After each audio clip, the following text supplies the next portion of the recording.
big breaking news Assam higher secondary TET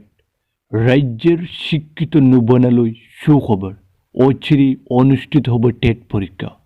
শিক্ষা বিভাগে ৱেবছাইটত আপলোড কৰিছে পাঠ্যসূচী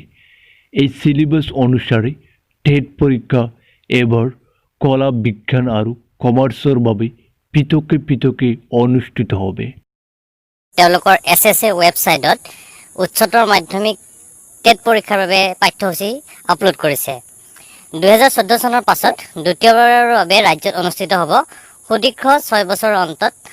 বিষয় শিক্ষক টেট অৰ্থাৎ হায়াৰ ছেকেণ্ডাৰী টেট আৰু এই টেটৰ বাবে কলা বিজ্ঞান আৰু বাণিজ্য শাখাৰ বাবে পৃথকে পৃথকে অনুষ্ঠিত হ'ব টেট পৰীক্ষা আৰু সকলো পৰীক্ষাৰ্থীয়ে এখন কমন পেপাৰ আৰু নিজৰ পছন্দ অনুযায়ী কলা বিজ্ঞান বাণিজ্যৰ এখন পেপাৰ তেওঁলোকে বাছনি কৰিব লাগিব আৰু ৰাজ্যৰ সদৰ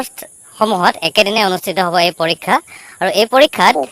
বিএড বাধ্যতামূলক হ'ব বুলি শিক্ষা বিভাগৰ এটা সূত্ৰই প্ৰকাশ কৰিছে লগতে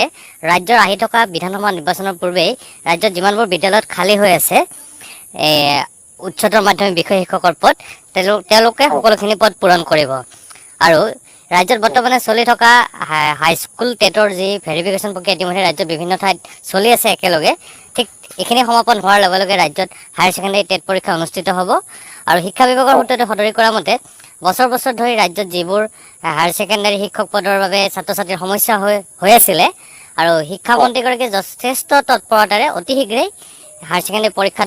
টেট পৰীক্ষাটো অনুষ্ঠিত কৰি নিযুক্তিৰ ব্যৱস্থা কৰিব বুলি জনাইছে যিসকলে উচ্চতৰ মাধ্যমিক টেট পৰীক্ষাত অৱতীৰ্ণ হ'ব বুলি ভাবি আছে বা হ'ব বা ইতিমধ্যে প্ৰস্তুতি চলাই আছে তেওঁলোকৰ যোগ্যতা হ'ব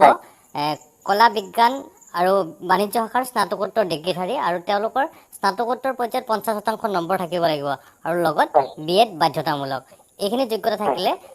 হায়াৰ ছেকেণ্ডাৰী টেটত তেওঁলোকে বহিব পাৰিব 2019 চনত ৰাজ্যত যিসকল বিএড উত্তীৰ্ণ পৰীক্ষাৰ্থী আছিলে যিসকলে টেট দিবলৈ বিচাৰে তেওঁলোকৰ 33 জনীয়া দল এটাই বিএড সংগ্ৰামী মঞ্চৰ তৰফৰ পৰা মহামান্য গুৱাহাটী উচ্চ ন্যায়ালয়ত এক গোচৰ তৰিছিল আৰু সেই গোচৰটোৰ বিশেষকৈ লেখ এইটো কাটি দিবা দেই উচ্চতৰ মাধ্যমিক টেট সম্পৰ্কত ৰাজ্য চৰকাৰক এক নিৰ্দেশ প্ৰদান কৰিছিল গুৱাহাটী উচ্চ ন্যায়ালয়ে 2019 চনৰ আগষ্ট মাহত ৰাজ্যৰ বিএড উত্তীৰ্ণ হাজাৰ হাজাৰ নিবনুৱাৰ লগত যি বহুদিন ধৰি পৰীক্ষা অনুষ্ঠিত কৰা নাছিল সেইকাৰণে তেওঁলোকে মহামান্য গুৱাহাটী উচ্চ ন্যায়ালয়ৰ কাষ চাপিছিল 33 জন বিএড উত্তীৰ্ণ শিক্ষাৰ্থীয়ে আৰু তেওঁলোকৰ এক লেখ আবেদনৰ ভিত্তিত গুৱাহাটী উচ্চ ন্যায়ালয়ে এক ৰায়দান কৰি ৰাজ্য চৰকাৰক নিৰ্দেশ দিছিল যে উচ্চতৰ মাধ্যমিক টেট অনুষ্ঠিত নকৰাকৈ কোনো শিক্ষক বিদ্যালয়সমূহত নিযুক্তি দিব নোৱাৰিব আৰু সেই নিৰ্দেশৰ ভিত্তিতে সম্ভৱতঃ ৰাজ্য চৰকাৰে অতি ক্ষিপ্ৰতাৰে কামখিনি আগবঢ়াই লৈ গৈ এই টেট পৰীক্ষা পাতিবলৈ যোজা আৰম্ভ কৰিছে আৰু এইটো নিশ্চিতভাৱে ক'ব লাগিব যে